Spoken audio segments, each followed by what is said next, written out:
अस्सलाम वालेकुम। आप देख रहे हैं टेक एक्सपर्ट और मैं हूं आपका tutor Mohammad Uzair.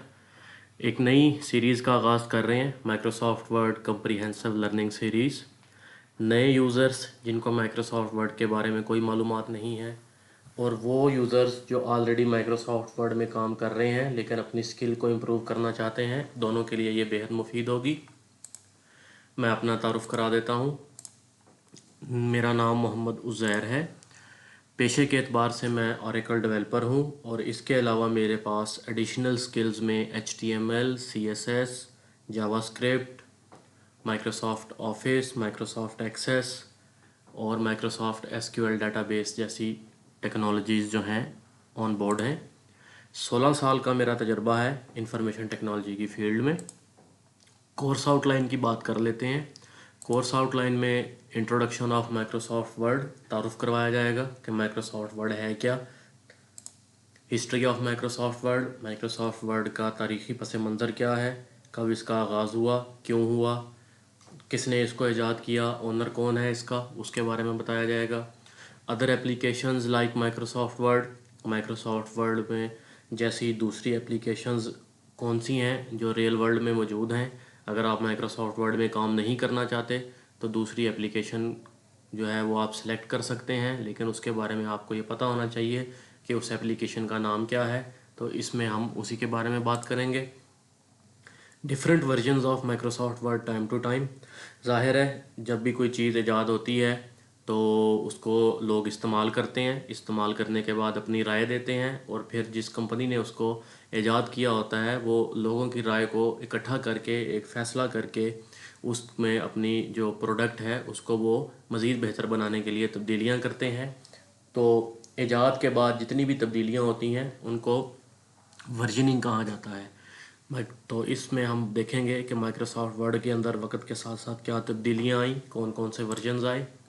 Different type of licenses of Microsoft Word. Asia में बिलखसूस पाकिस्तान में ये रवाज नहीं है कि पर्सनल यूज़ के लिए या इवन के ऑफिसेज़ में भी कि परचेज़ किया जाए माइक्रोसॉफ्ट वर्ड को। यहाँ मैं ये बता दूँ कि माइक्रोसॉफ्ट वर्ड जो है वो माइक्रोसॉफ्ट ऑफिस की प्रोडक्ट है, और माइक्रोसॉफ्ट ऑफिस जो है वो माइक्रोसॉफ्ट कंपनी जिसका ओनर बिल गेट्स है ये उसकी प्रोडक्ट है। तो यहाँ पे अमूमन क्या होता है कि USB में किसी फ्रेंड से ले लिया, क्रैक कर लिया, पायरेटेड कॉपी चला ली, लेकिन अगर आप एशिया से बाहर निकलें तो आप एयरपोर्ट पर कोई सॉफ्टवेयर की CD नहीं ले जा सकते। वहाँ पे इतनी रिस्ट्रिक्शंस हैं और इतनी जो है पाबंदियाँ हैं कि आपको परचेज़ करना पड़ता है। तो जो वो परचेज़ हैं उसके डिफरेंट लाइसेंसेस होते हैं, तो उसके बारे में हम बात करेंगे। Downloading of setup file and installation of Microsoft word. जब भी माइक्रोसॉफ्ट ऑफिस की नई प्रोडक्ट आती है तो वो ट्रायल रन के लिए माइक्रोसॉफ्ट के जो है वेबसाइट पे होती है। तो यूज़र उसको डाउनलोड करते हैं, उसको इंस्टॉल करते हैं, रन करते हैं, और फिर माइक्रोसॉफ्ट फोरम पे जाके अपनी फ़ीडबैक देते हैं। तो उसके बारे में बताया जाएगा कि सेटअप फाइल कैसे डाउनलोड करनी है, इंस्टॉलेशन कैसे करनी है। Journal overview and settings. आपने इंस्टॉल कर लिया लेकिन बिफोर फर्स्ट यूज़ इसका एक ओवरव्यू आपको पता होना चाहिए कि इसमें क्या क्या है। सेटिंग्स, कुछ कॉमन सेटिंग्स हैं जो आपको फर्स्ट यूज़ से पहले कर लेनी चाहिए, जैसे कि फ़ाइल सेविंग की लोकेशन है, ऑटो सेविंग है। अगर खुदा ना खास्ता आपके पास UPS नहीं है, आप वर्ड में काम कर रहे हैं और बिजली चली जाए तो 1 से 2 मिनट पहले का बैकअप आपके पास मौजूद होना चाहिए। Working with text.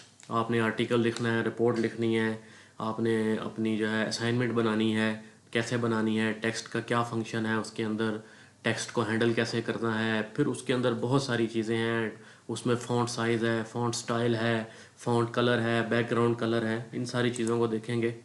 Working with tables. आपने जो है कोई उसके अंदर डाटा टेबल भी बनाना है। आप एक सेल्स की रिपोर्ट लिख रहे हैं और अपने सेल्स एरिया का टेबल आपने बनाना है कि किस एरिया से किस एजेंट ने किस प्रोडक्ट को कितनी सेल दी है। फिर टेबल्स के अंदर फर्दर चीज़ें हैं, कॉलम मर्जिंग है, रो मर्जिंग है, स्प्लिट सेल्स है, मॉडिफिकेशंस हैं, कॉलम इंसर्ट है, कॉलम डिलीट है, रो डिलीट है, बॉर्डर्स हैं, शेडिंग्स हैं, सम का फंक्शन भी लग जाता होता है। तो इस तरह की चीज़ें हैं। वर्किंग विद इमेजेस है, आप एक अपनी प्रोडक्ट रिव्यू रिपोर्ट बना रही हैं और आपने उसमें प्रोडक्ट की इमेजेस देनी है, या आप कोई लेटर डिज़ाइन कर रहे हैं, एम्प्लॉयज़ की तस्वीरें लगानी हैं, तो तस्वीरों को हैंडल कैसे करना है, साइज़ कैसे छोटा करना है, क्रॉप कैसे करना है, उनकी पोजीशन क्या होनी चाहिए डॉक्यूमेंट में, आपने कोई एम्बेडेड इमेज लेनी है जो आपके टेक्स्ट के पीछे हो, तो उस पर आपने कैसे काम करना है। Paragraphing and different style sheet, आप कोई जो है रिपोर्ट लिख रहे हैं और उसमें पैराग्राफिंग आपने कैसे करनी है, पैराग्राफिंग के दौरान आपने बुलेट्स एंड नंबर्स को कैसे यूज़ करना है, हिरारिकल नंबरिंग कैसे करनी है। पैराग्राफ आपका 1 है, उसके बाद आप उसकी सब पैराग्राफिंग कर रहे हैं तो वो 1.1 है, उस सब पैराग्राफिंग के अंदर आप एक नई लाइन जो है वो लिखना चाह रहे हैं तो वो 1.1.1 है, तो इन चीज़ों को कैसे हैंडल करना है।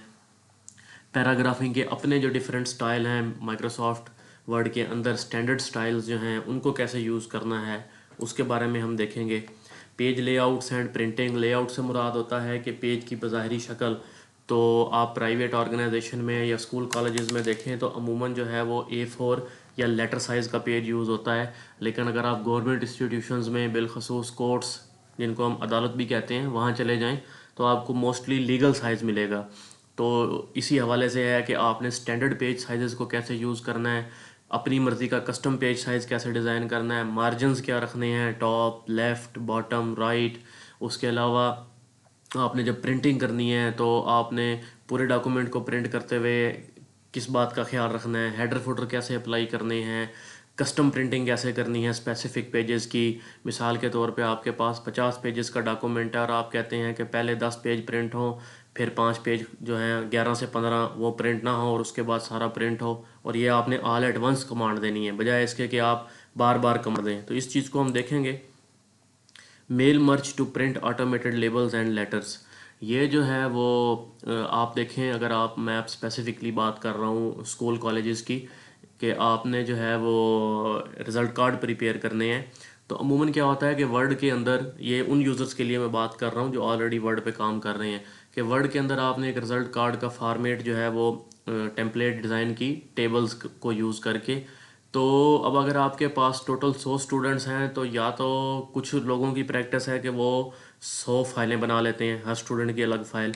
कुछ लोगों की प्रैक्टिस है कि वो एक फ़ाइल में 100 पेज बना लेते हैं, उस टेबल को नीचे कॉपी पेस्ट करवाते जाते हैं। और इसके अलावा तीसरी प्रैक्टिस जो देखने में मेरे मुशाहिदे में आई है कि वो एक ही टेम्पलेट को ओवरराइट करते रहते हैं।